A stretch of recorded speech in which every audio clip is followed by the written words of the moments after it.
At 9:30 p.m, a call from police. Lifeguards are back on duty. A drunken swimmer's gone in and he's never come out. We left a shirt with some khaki on the beach.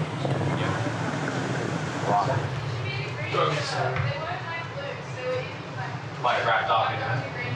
No. Have you got a spare key to the car? Oh no. Uni students Xana and Bella are regular Bondi surfers. Well, we just came down for a surf and had our keys and a bit of jewellery and a shirt on the beach and came back and it's gone, unfortunately. They've been stolen. The thief has Xana's car keys. Eddie points out that they may be used to get into the car. Can you see a car from here? Yeah. Because he could just be walking up and down, trying to open different cars to break in. Having grown up in Bondi, I totally know how easy it is to lose things down here and the amount of thieves that do get around. Xana and Bella must stake out the car to make sure the thief doesn't steal that as well. Wrapped the car keys in a shirt and it's gone. So the girls don't know who's got their key and they're really worried about their car either getting stolen or broken into. He could just be walking up and down, trying to open different cars to break in. Our plan now is watch the car, see if anything kind of happens, if anyone tries to unlock it or whatever. There is no spare keys. Unfortunately, that was my only key, yeah. While Xana and Bella are in a world of pain, just behind the car park, Finnish techno fan Jyrki doesn't have a worry in the world.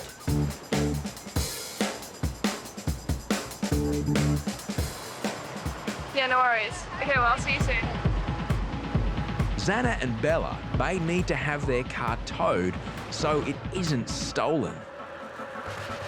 When roadside assistance arrives, the news isn't good. Well, we can't tow it. Can't tow it? It's locked. Door electronically shifted. Okay. Maybe the girls are going to have to set up a tent just here for the weekend and just watch their car the whole time. We try to open it? Yeah, we try to open it, yeah.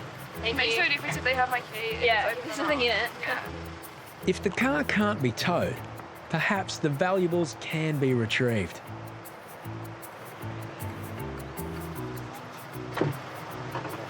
Okay, you know what? No. Best option, you get Audi on you Monday, Tuesday. So they've got their security keys and they can unlock it and then, go from there. The guy who came to help us has said that unfortunately the car is deadlocked, so we can't get our stuff out. It can't be towed because of the way it's been locked, the wheels won't roll. So it's gonna have to stay here until somebody from the dealership can come and get it. It sucks, but what can you do? Just as Xana and Bella are faced with monitoring the car all weekend, a family approaches the tower. Hey mate, thank you very much. Oh, wow. No way. Eddie. That's so... What do we got? Because the girls are looking. Yeah, the only key they have. That'll be stoked. Thank you guys so much. Where'd you find it? I know someone make a mistake to put it in our place. Oh. We're asking all the friends, is there any shirt? And they say no. Mate, thank you so much. You guys are the best. Yeah. Thanks guys. Right, see you later. Go Eddie.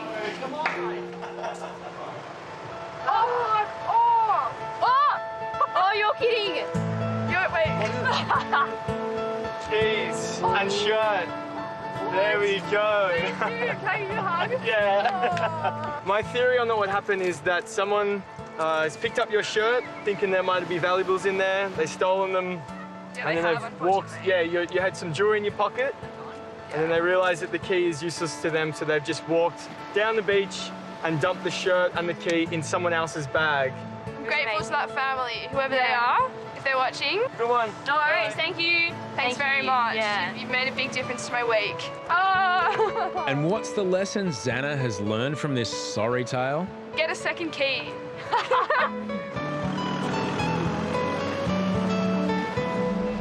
Right, going out there, we've actually closed this part of the beach. Lifeguards are rostered on until 7 p.m. These red and yellow flags have come down. Conditions are too dangerous. But in summer, the sun sets closer to 8:30 and swimmers take to the water at their own risk. We're packing up, we're going home. The hardest thing for us at the end of the day is actually turning your back on the water. We know that when we pack up the beach and we've locked all the equipment away, that there are still people swimming. Just as lifeguards are about to close the last door, a report comes in. Central to Bondi Lifeguards. Just got a report of a male who went for a swim an hour ago. Still got his stuff on the beach. Where were you sitting? Here. Just here? The man was last seen entering the water. Last location. Middle set of stairs. So we went and had a look through his clothing with her permission, and all of his stuff was still here. His money, his phone, his wallet, his keys. So clearly he hadn't left the beach. That's when it became a worry to us that he's still in the water. Is he a good swimmer? Do you know him really well? No, since 3 days. 3 days, okay. So you don't know how well he swims? No, so. Okay, all right. And this search started to get a little bit more serious. We're going to get Yatesy to take a sweep along the beach. If someone comes up to you at that time, you can't leave until you found them. So what I wanted to do was get in the Rhino and find this guy. What's his name? Mehmet. From Turkey. Mehmet. Guys, we got a lost man. His name's Mehmet. Looking for a man named Mehmet. If you're Mehmet, mate, please come to Lifeguard Tower. As the search is underway on the shoreline, Singlets and Maxi scan the water, praying they haven't missed someone. Maxi and I were sort of looking out the back of the flags and something just wasn't right. Maxi and I looked at each other and we were like, is he going under? Yeah, go. Right at the back of the old flags, middle set. Is that someone out the back waving? Mate, there's a guy going under out the back of the flag. A swimmer goes to the man's aid, only for the tables to quickly turn. Oh, he's dragging another person under. Lifeguards are still a long way off. Those guys are going to board on my car. In moments, there could be 2 drowned swimmers. I got a call from the tower that there's 2 guys going under where the flags were, which was right in front of me. And I just pinned it. We just scrambled to grab whatever we can. We grabbed a few boards. Me and Singlets both ran down. Yeah, I'm onto it. I got it. I couldn't see person. All I heard was going under and drowning. Yeah, I put my head down and just got out there as quick as I could. Have you got eyes on that? How bad is it? We've got him on the binoculars. The bloke needs help. Yatesy is backed up quickly by Maxi. I just wanted to go as fast as I can, and at one stage it felt like it was forever to get to the guy. Oh, man. It was like a pulley system. They were both going up and down, up and down. And in that case, it's a perfect example. Sometimes the rescuers do get in trouble as well. Hoppo keeps track of the location. Go, boys.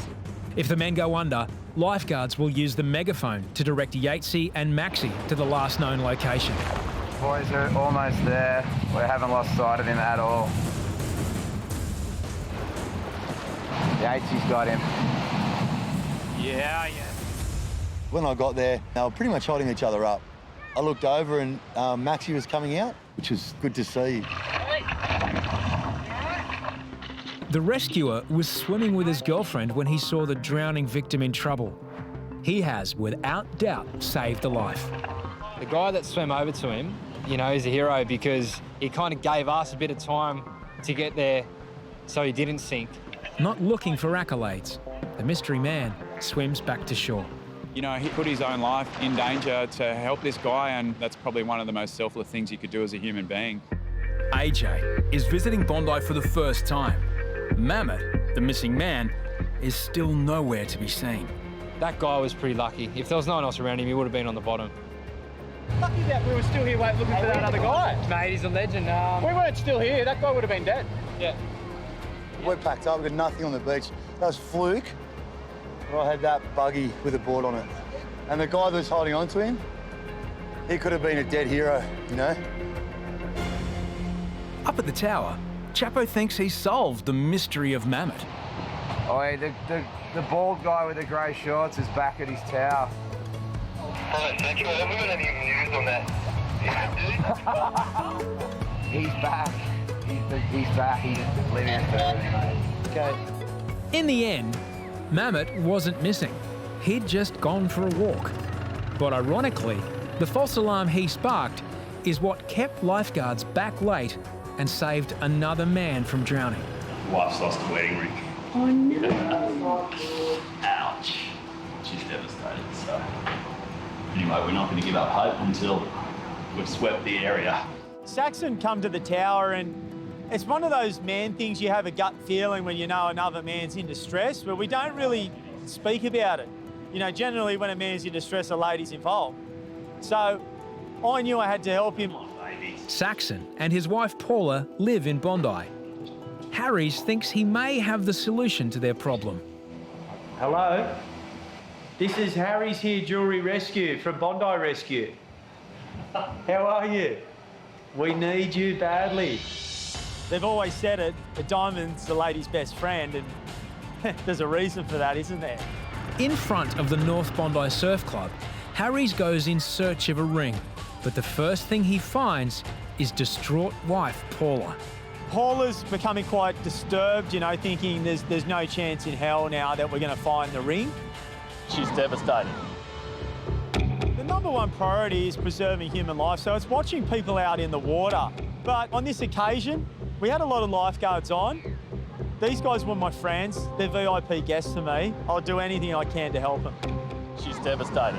Hopefully, we can find it and we've got a happy wife. I'm just glad that you're not crying that anymore. I wanted to take her mind away from the stress, and action was occurring. So I used stakeholders, I used all the nipper kids. Yeah, just dig. I also gave Saxon a broom to sweep the sand too. Really important. When there's trauma, you give people jobs to take their mind away from the trauma. After an hour of sifting, sweeping and searching, the amateur metal detectors make way for the real thing, Jewellery Rescue. Hello. How are you going? I'm Paula. Pleased to meet you, Paula. Tony. Hey, Jewellery Tony, Rescue. thank you so much. You're welcome. Now, what was it made from? Gold, platinum, silver? It's white gold. All right, we'll have a look and we'll get it back for you. All going well. You know, Tony come down with all his equipment, and it was pretty much state-of-the-art equipment. Space age, I'm calling it, something from NASA. Off he went, and he just did his job just like I do, watching the water.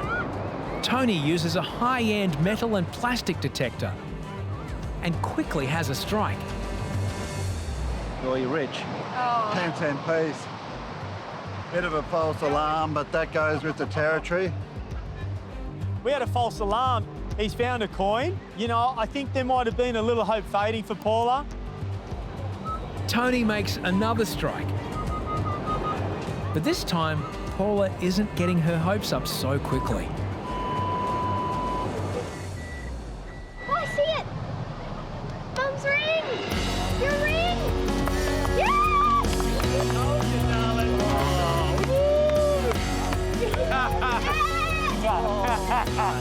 The joy was just amazing. We were all so happy, and to get that ring back, it was really important. You know, that's 20 years of history between the both of them. They've been married, and that's so special in the modern day. So they're reunited with the diamond, and it's a great story. Thank you so much. I knew, didn't I tell you? Have faith in me. Feeling really, really lucky. So learn from this, ladies. Let this be a lesson to us all. The mouths are babes.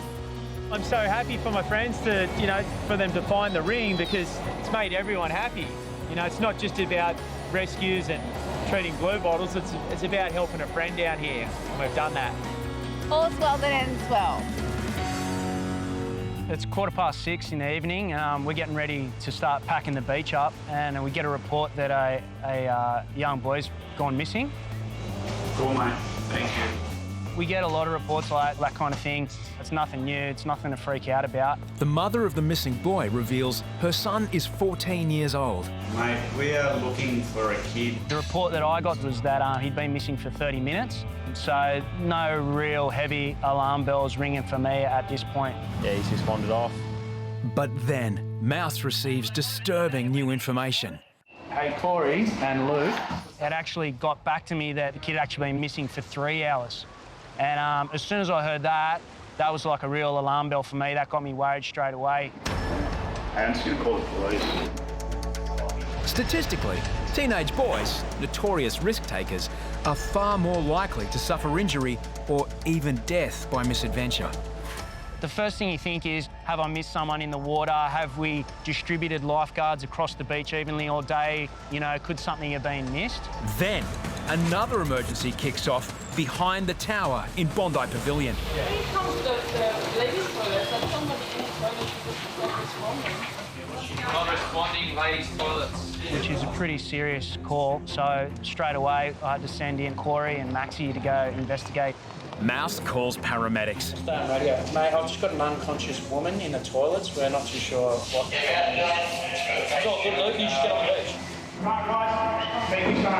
It turned out to be a girl who had OD'd on drugs and was really close to death. So it was a super serious situation and more of a priority at that stage than the lost child. There are also scores of swimmers still in the water. To pull 2 lifeguards off the beach to go into the pavilion toilets to help this girl out, and then to have Lukey Daniels kind of with his eyes off the water in the south corner looking for the kid. I'm losing soldiers on the beach. Sometimes down Bondi, this crazy thing happens where they just go one after another. Hello, sorry mate, lifeguard. And you think to yourself, it can't get any worse, and then Bondi just throws another surprise at you. Mate, I was just on the phone to the ambos. I just had an unconscious patient here. So whereabouts, what's your location there? So while this kid's been missing for 3 hours and I'm really getting worried about him and this girl's dying in the toilets, someone comes to me with the classic dislocated shoulder up on the promenade. Robbie, 23, he's got dislocated shoulder. The guy was in a lot of pain. Robbie dislocated his shoulder body surfing. I'm going to give you some pain relief, some Benthrox. Yeah, it'll be really good with the pain. As Mouse keeps one eye on swimmers in the water, he turns his attention back to the missing 14-year-old boy, whose mother is becoming increasingly distressed. We just got to find this kid. That's getting pretty pressing now. The emotional effect that you get when a person goes missing, or especially a child, it's a real dark, deep stomach feeling, like that feeling like something has really, really gone bad. It's nearly 7 p.m. Mouse is yet to resolve any of the 3 emergencies he's dealing with. I've got an unconscious woman in the bathroom. The boys are on. I've got a dislocated shoulder on the promenade and a kid that's been missing for 3 hours that the cops are ringing me about. Corey's a senior lifeguard on the beach that day, and he was busy taking care of the girl who was literally dying in the pavilion toilets. So he was obviously held up, and we were just kind of liaising and talking through it. Yeah, copy. Well, he's got to find the kid, eh? Mate, I'm going to come back. And I'll hang in the tower, keep an eye, and when the ambos turn up, I'll direct them and then just get back into it again. Here comes the ambo now. Actually, yeah, stand by. I might have to stick around and help, but she's still out. We're going to have to stretch her out. Okay, copy. On the promenade, Robbie is in excruciating pain from his dislocated shoulder. Right, so just a couple of breaths out. But his afternoon is about to take a turn for the better. So breathe right in and out through your mouth. How you going there, mate? Probably the least of your worries today. Yeah, I think so. It is honestly the best thing I've ever had. Like, I don't really feel that right. With 2 sets of paramedics on site, the girl suffering a drug overdose is taken to hospital. And Robbie's shoulder is relocated back into position. Thank you for doing this, man. Hey, no worries. You guys are absolute legends. With the focus back on the missing teenager, lifeguards launch the jet ski. So you're just going to go solo, of course? Yeah. Now, just get in the water. Just get in the water. By the time we threw the ski in, it was 7 o'clock, which is our finish time, you know, and to throw the ski in at that time of day, at that hour, it really makes your stomach turn. It's just like, you know, something's not right. The jet ski's in the water, so there's that real feeling of like, has something really bad going on here? Have I missed something? Have we missed something? And then straight away, the door knocks again. Hey, we were just around the rock and the girl slipped and cut herself quite badly. Yeah, is she still there? Where is she? Yeah, she's still there. By this time, it's about 7:10, so we all should have been at home 10 minutes ago. See if I can get a hold of someone with the IRB. Lifeguards working at other beaches have heard the emergencies at Bondi over the radio. They arrive to back up Mouse. we were really struggling, we were really short-handed, and then out of nowhere, Gonzo and Jeffro had finished work at Tama, and they've turned up at Bondi to help the boys out, which is unreal. So I sent the Gons up to North Bondi to investigate this girl that was apparently out there covered in blood. She did say she was pretty badly cut up. I was just hanging out with the rocks. I was trying to get a picture because it was like really good view, and I just got swept under. This isn't that bad. So you can go up to the chemist, just at the back of the on Bondi Road, and just get some stuff from them. Because we're finished now, and we've got a few other things going on. I'll be fine though. I mean, it's not terrible, but I definitely need to go get this cleaned up right now. But anyways, it's nice meeting you all. Bye guys. So Corey's in the water with a jet ski in a search for a young boy alive, hopefully. You know, we don't know. If he was in the water and he has been in the water for 3 hours, you know, there's not much hope. And then bang, we just get the call. Lifeguard, Bondi, over. A boat? We have found him. I don't know where he was. I think he was playing in the water or something. Awesome. Yeah, they just found the kid. Legend. A huge let off. Whereabouts? And, mate, just massive, massive relief. Huge relief. Did he? Found him. Yeah. Found him. That's good. That's good. From all reports, the boy was found just playing on the shore in the south corner. And, like, I don't know what to make of that. Like, I just knew that he got back with his family, and we could just get back with our families, you know? Boys, let's pack up and shut the gates, get out of here. The lunatics coming live. What a day. It was such a good feeling to pull the shutters down, and with not just the boys that were working at Bondi, but also the boys that came over from the other beaches to close the day up down at Bondi. Among tens of thousands of beachgoers, Hoppo finds a little boy adrift on the beach. Bunny's lost his gear. Oh. So we're trying to find his gear. Hey, mate, I saw you before. You should have said something before. And now we're trying to find his mum. Alright, we'll find her. Trying to find his mum as well. 9-year-old Bob lives locally. His parents and belongings are nowhere to be found. You were around here. That's right, mate. It's not going to leave without you. It's not going to leave without you, mate. It's all right. It's all right, mate. Let's try your mum again, eh? Just give me the number, we'll have a go. Thankfully, Bob remembers his mother's number. Her phone switched off because she's asleep. She's asleep? So you came down your own? Yeah. So your mum's at home? The service you're calling is switched off or not in coverage. Please try again later. Switched off. We've sort of established now his mum's at home. He's a local kid. He's come down for a swim, left his gear amongst the crowd. Now can't find where he's left his gear. He's getting a bit upset about it. Tried ringing his mum, but the phone's switched off. We're sort of stuck with him for a while. He might become our little mascot for a little bit, and hopefully when the crowd goes a bit, we can find his gear. It's too busy on the beach for the lifeguards to leave their posts. So Hoppo enlists an apprentice. The rip's over there, isn't it? The rip's over there. See how the rip's pulling across?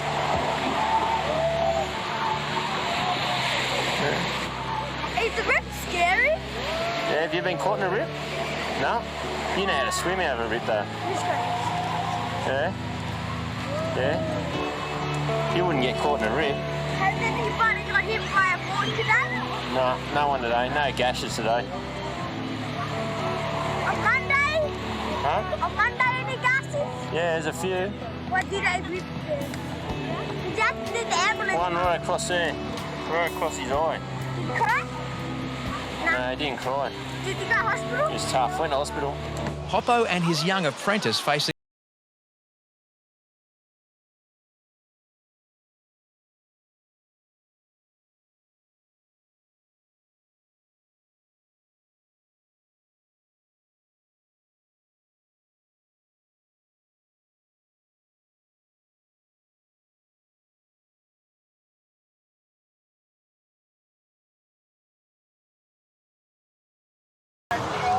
How are you, Bob? Unbelievable, eh? An Englishman here. After going through thick and thin, the two amigos should be inseparable. How we ended? We'll go back to Maxi. Back to Maxi. I've walked all around the beach for about an hour trying to help him, and as soon as he found his gear, he's brushed me and he goes, I'm going back to Maxi, so I'll give it away. After finally getting through to his mum, young Bob disappeared into the crowd and made his way back home. Yes, I got 12 missed calls. Probably from his mum? Yes, probably from his mum. Do you think he might be in trouble? Maybe, yes. So at least he'll blame you because the only name he remembers is Maxi. Yeah. I don't know, he just kept saying your name. But you know what I reckon it was? Is he could probably communicate at the same level. Oh, yeah. Yeah. Oh, yeah. Yeah. Can I help you find Mummy and Daddy? Be all right. We'll come in here and have a sit down. Yeah? She was like at the end of the pier. See where the mural painting is long here? She was long here. Yep. There is nobody, you can't see anybody looking for her at all. Okay. You know what I mean? So this man will look after you now, okay? Come inside. Yeah? And we'll go and look for Mummy and Daddy up that way for you as well, yeah? We'll help you find her. Yeah? Come on. I didn't want to wander off that up. The little girl may not speak English or is too distraught to speak at all. Might need to get a hand to come in. Yeah, let's go in here and we'll see.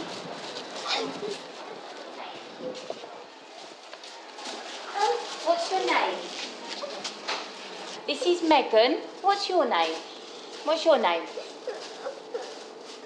Jessica?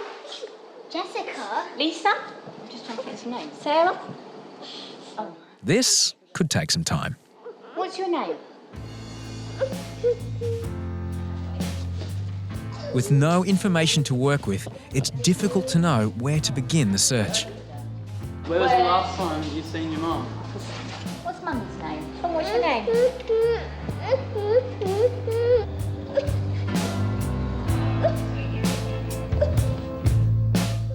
Try to find her. Should we try and find Mummy and Daddy on the TV screen?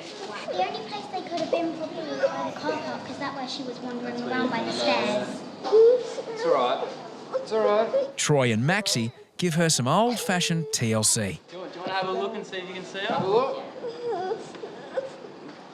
Do a nice block. You got a nice block? Got a nice block? No. Security vision doesn't reveal any familiar faces. Ventured to all Bondi Lifeguards. We've got a lost girl. Can't get any information of her. She's crying. So if you see distraught parents, just step up here. Hey, Constable. This is Maxi from the Lifeguards. How are you? Good, mate. Mate, we just got a lost kid here.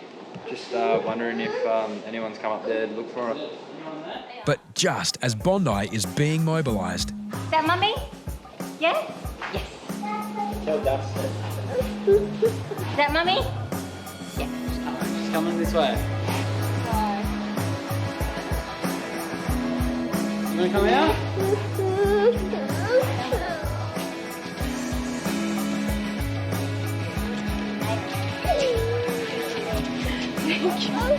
lifeguards discover 5-year-old Beatrice is on holidays from New Caledonia with her family. As for how she got lost, Dad has a simple explanation. And how many kids have you got? 8. 8? Wow. A man comes to the tower. His friend has been missing after going for a late-night swim. Last seen about 3:30 in the morning, around the rocks. Fred and his cousin Eddie finished work in the early hours. The pair had a few drinks. Then Eddie planned to swim the length of the bay in complete darkness. He said he wanted to swim across. He normally does that. And so at that time of the night, he wanted to swim across? Yeah. I mean, an hour passed, I was talking to the fishermen and... I don't know. According to Fred, his cousin has now been missing 5 hours. Azza calls police. We've just got a guy down here who's been missing his friend since 3:30 this morning down here at Bondi. He was last seen heading around the rocks at North Bondi, around the point. and his car's still here. His mate's still got his clothes in his hand, and that's pretty much, the last he's seen of him. Right? Yeah, mate. Lifeguards will search on the jet ski while volunteer lifesavers cover the rocks. With the clock ticking, Azza wants all the help he can get. Just in regards to maybe getting a helicopter, what are your thoughts on that? We're assuming this is pretty sort of serious at this stage. I'm just trying to keep calm. He's a good swimmer. It's not likely for him just to take off. He's got no mental illness. I mean, what would you think?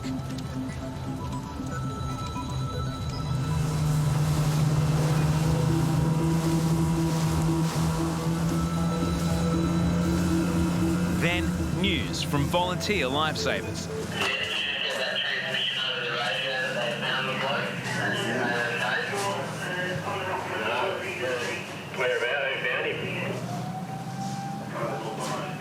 We're just on the Clubby channel, and they said they found him on the rocks at North Bondi. After a long night of anxiety, Fred's desperate to see his cousin. He hasn't a clue what condition he's in. Eddie, you all right? Oh, Fred. Oh, mate. I fell asleep, bro. Oh, wow, man. You right? Yeah. Sorry, man. What happened? On the rocks, I found myself. Did you slip? It's hard to tell which of the two men has had the worst experience. I waited for sunset. I walked all the way around. Look, I didn't leave one hole or the foreshore unnavigated. No, we'll let you go. You guys will let you go. With Eddie safe, police close the case. Thanks a lot. All the best, mate. Leaving the cousins to reconcile. Fucking stupid or what? I slept, that's good. It turns out Eddie never went swimming at all. He never made it off the rocks. I slipped down and I just sat there. I said, I'm not going to climb this. I was a bit scared. So I said, I'll just wait, see what happens, and then I fell asleep. And I woke up about 8:39. I totally suggest don't go for a swim at night.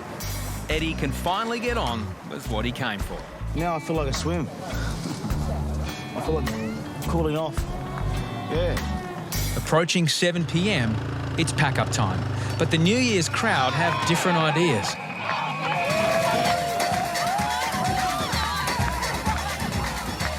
Letting everyone know that the lifeguards go home at 7 o'clock. If you go in the water and you get into trouble after 7 o'clock, you're on your own. There is no one to help you. Yeah, I mean, we want to protect and serve, but it's New Year's Day, we want to have a beer as well. Once again, to all the swimmers out there, guys, the lifeguards are finishing up for the day. I recommend you call it a day and come back tomorrow. But at 9:30 p.m, a call from police. Lifeguards are back on duty. Had the biggest day ever, and I just got home and had some dinner, and I got a call. There's a chopper down here searching for a missing person. A drunken swimmer's gone in, and he's never come out. They both went in. Yeah. Both went in and one come out. I've been on the drink all day, and all from last night and all day. Come down for a swim, and never come out of the water. So I'm pretty upset, you know. We were here to 8:15 tonight. We did loads of rescues. It was getting dark, and we warned people over and over.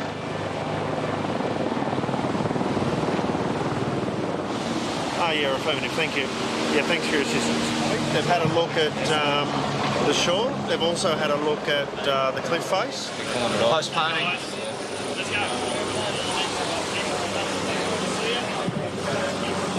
At 10 p.m, the search is postponed.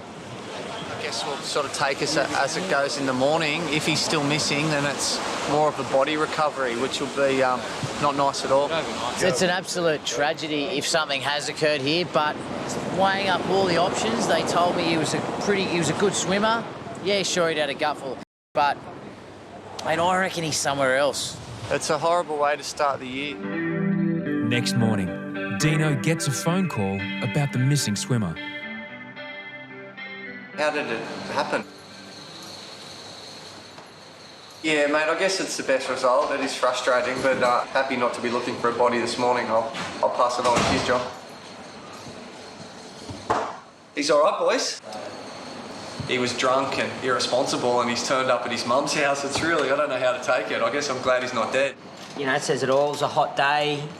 The 1st of January, they got blind, they've gone for a swim and missed each other. Well, he left his clothes on the beach. I guess you would, you know, he's gone missing and just disappeared. Did he walk home through Bondi on New Year's Day in the nude and not even know about it?